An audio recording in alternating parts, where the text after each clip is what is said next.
bersama Ibu Khadijah Ismail.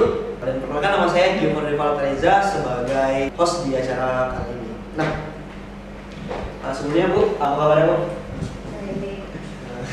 Dan suatu hormat juga Bu bisa hadir di podcast kami hari ini karena saya juga sendiri sebenarnya nggak expect kalau Ibu bisa hadir gitu di acara kali ini. Jadi pada hari ini kita ingin ngobrol santai Ibu mengenai teknologi di bidang perikanan gitu. Nah, karena saya masih semester 3, jadi saya tuh banyak yang ingin ditanyain sama Ibu gitu mengenai penerapan teknologi di ranah perikanan sendiri. Itu mulai dari bagaimana itu menerapkan teknologi, terus bagaimana penerapannya di pengolahan, sampai bagaimana penerapannya ini bisa efektif di masyarakat. Nah, yang pertama mungkin saya akan tanyain itu mengenai bagaimana sih nelayan itu menangkap ikan menggunakan teknologi. Oke, baik. Pertama sekali saya ucapkan terima kasih nih ya, saya diundang. Tapi kalau mahasiswa yang undang saya nggak pernah nolak tuh.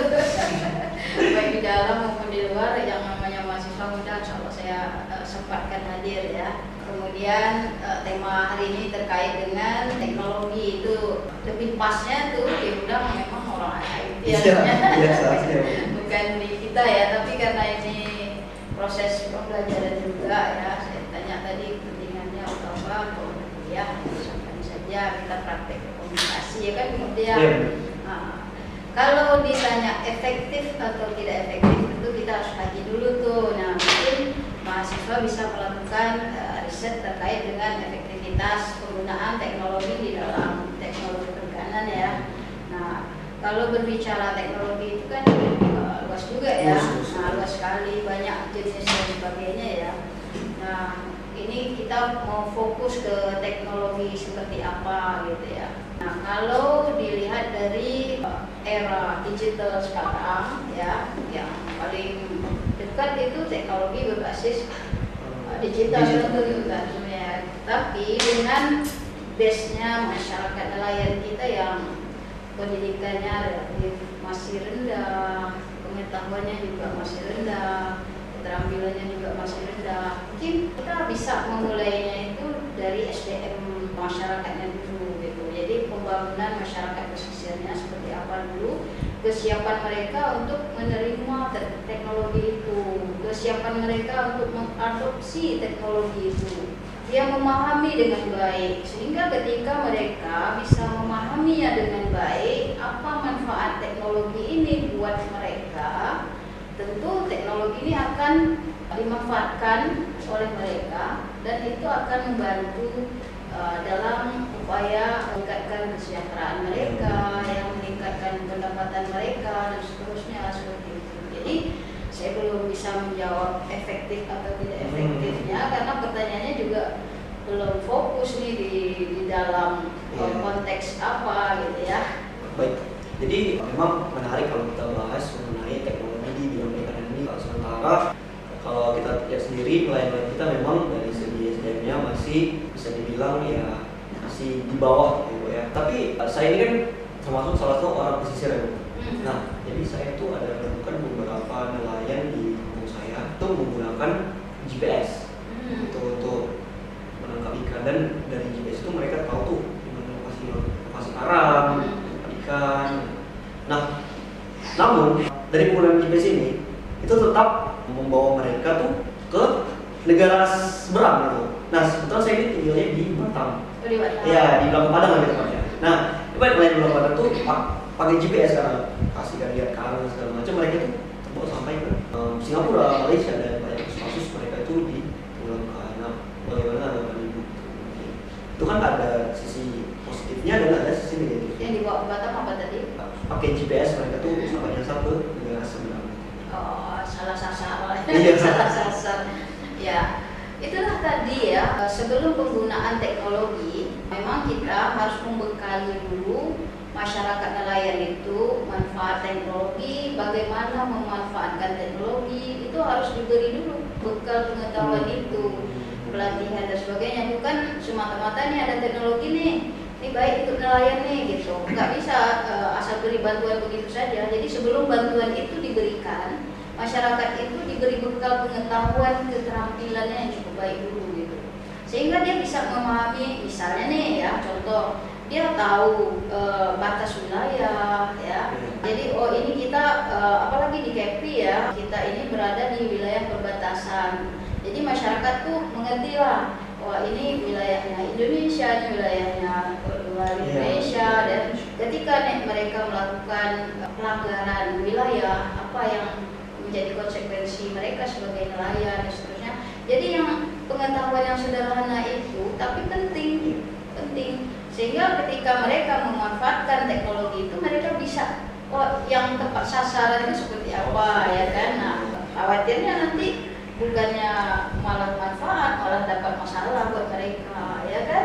Nah seperti itu ya sih. Kalau misalnya teman-teman, kalau misalnya kita lihat nih, memang kadang-kadang teknologi itu ada sisi negatifnya dan ada sisi positifnya. Jadi kita memang harus bijak menggunakannya ya tadi ya. Nah terus saya ingin tanya lagi nih Bu, kalau misalnya untuk penerapan teknologinya ini ke masyarakat itu apa tantangannya gitu untuk kita, misalnya kita jadi penyuluh gitu ya. Kita jadi penyuluh nih. Nah kira-kira nih tantangannya apa gitu untuk menghadapi masyarakat, menyampaikan sama mereka tentang teknologi baru dan penerapannya ini, kan itu kan salah satu yang krusial gitu. Iya, sudah pasti ya, jika kita ingin menerapkan sebuah teknologi yang manfaatnya cukup bagus buat masyarakat nelayan, tentu kita akan menghadapi banyak kendala, tantangan, dan hambatan ya. Yaitu tadi, pertama sekali adalah tantangan daripada pengetahuan mereka yang cukup terbatas.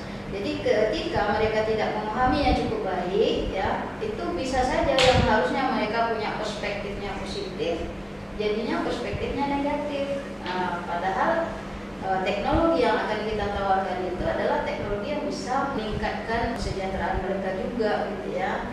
Nah, jadi itu satu tantangan adalah mindset mereka, pola berpikir mereka ya. Mungkin mereka merasa ketika selama ini mereka melakukan, contoh ya, mereka melakukan penangkapan dengan cara yang tradisional ya. Jadi dia tidak ada kendala gitu ya. Nah, ketika dia menggunakan sebuah teknologi, karena ketidakpahaman mereka dengan teknologi itu, dia merasa bukannya malah memudahkan gitu, tapi malah menyulitkan gitu, sehingga mereka menolak itu teknologi.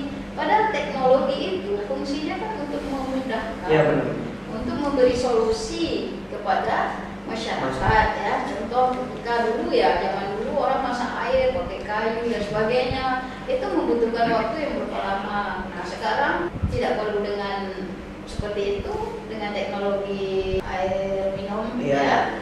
Nah itu mereka sekarang sudah mulai menerima dengan baik. Bahkan saya melihat di desa-desa juga mereka sudah pakai botol aqua kan, malah bukan pakai gelas kan, ada kenduri pakai botol gelas juga ya kan. Nah artinya mereka sudah menerima. Tapi di awal sekali ketika teknologi air bersih itu itu masyarakat pedesaan susah menerima. Dia bilang oh ini air akan menimbulkan penyakit, air mineral ini akan menimbulkan penyakit buat mereka gitu. Jadi itu yang diberi penyuluhan terus gitu, bahwa kita tuh justru membutuhkan mineral itu gitu kan. Nah itu jadi kita beri pemahaman dengan sterilisasi dan sebagainya, ini tidak menimbulkan penyakit, malah menyehatkan dan seterusnya. Terus mereka coba dalam beberapa bulan, mereka juga merasa harusnya mereka habis waktunya di dapur masak dan seterusnya, cari kayu dan seterusnya. Oh ternyata dengan air ini mereka justru hemat waktu, hemat biaya dan seterusnya. Dan sekarang mereka malah menjadi itu sebagai kebutuhan mereka. Nah, begitu juga dengan teknologi penangkapan ikan ya. Ketika mereka sudah memahaminya dengan baik, mereka sudah menyadari bahwa mereka itu butuh loh dengan teknologi yang demikian gitu, itu akan diterima dengan baik. Nah, kita sebagai penyuluh harus memahami itu gitu. Apa yang menjadi kendala kita di lapangan, kita lihat dulu karakteristik masyarakatnya seperti apa, karakteristik sosialnya, karakteristik ekonominya, dan karakteristik lingkungannya seperti apa. Itu kita harus ajari dulu gitu. Oke baik, jadi teman-teman itu dia pertanyaan kita di sesi yang pertama ini. So kami akan kembali di sesi kedua. Thank you. Oke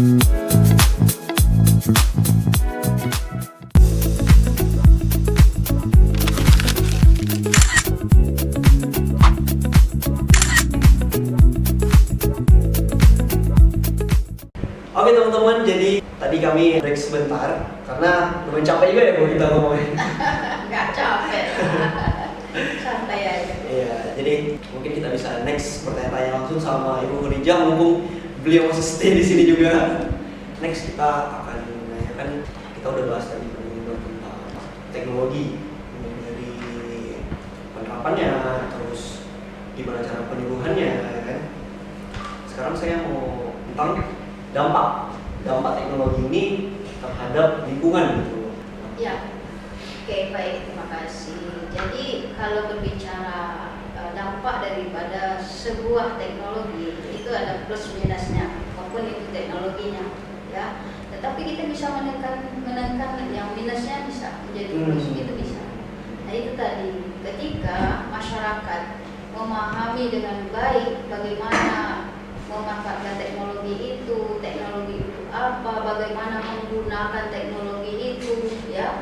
Ketika mereka sudah paham, misalnya tadi nih GPS ya, yang dicontohkan dari GPS, sehingga dia menggunakan GPS tapi bukan untuk wilayah kita, tapi yang orang lain, gitu ya kan? Itu karena mereka tidak paham. Ketika itu dilakukan, dampaknya negatif kan? Iya benar. Negatif kan? Tetapi kalau itu tidak dia lakukan, dampaknya positif kan? Iya. Positif. Jadi setiap teknologi memang pastilah ada positif negatifnya ya. Tetapi ketika kita bisa memahaminya dengan baik, apapun sederhana, misalnya kita menggunakan handphone ya. Kalau anak-anak kita yang remaja gitu ya, mereka kan belum begitu paham mengatur waktu ya.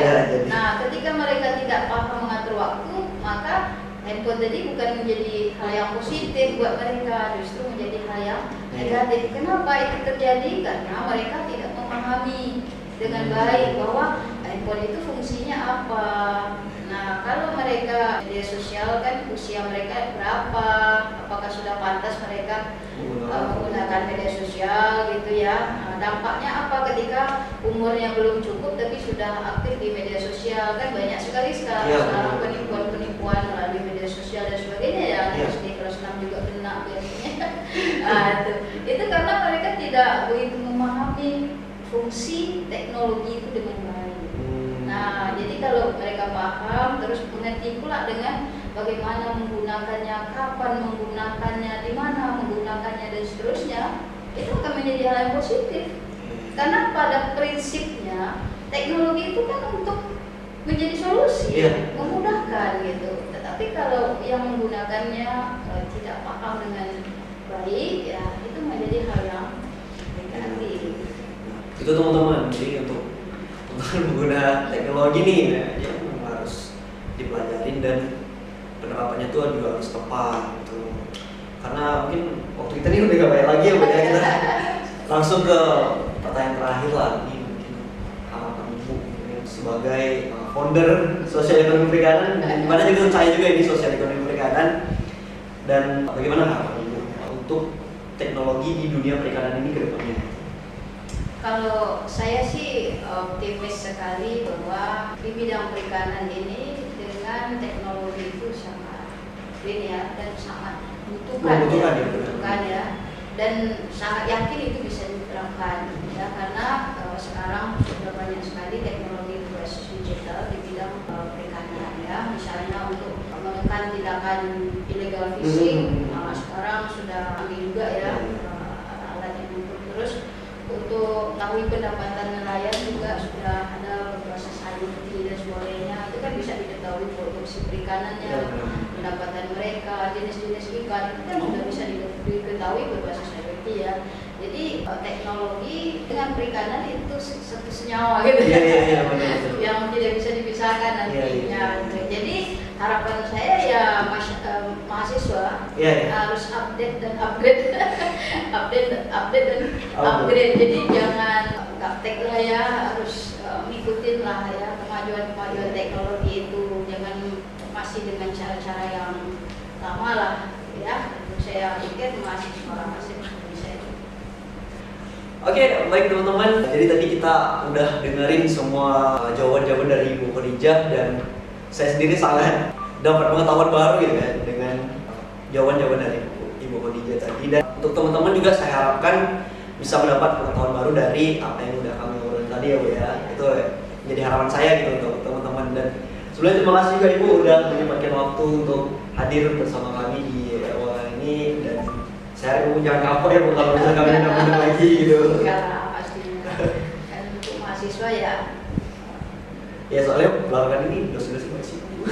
Oh, kalau sibuk saya sibuk nih banyak nih. Kan deadline yang harus siapkan apalagi bulan Desember ya. Jadi mungkin sekian dulu podcast kita pada episode kali ini. Kami akan kembali pada episode selanjutnya dan terima kasih sekali Bu ya untuk menghadiri podcast kami dan thank you, bye bye.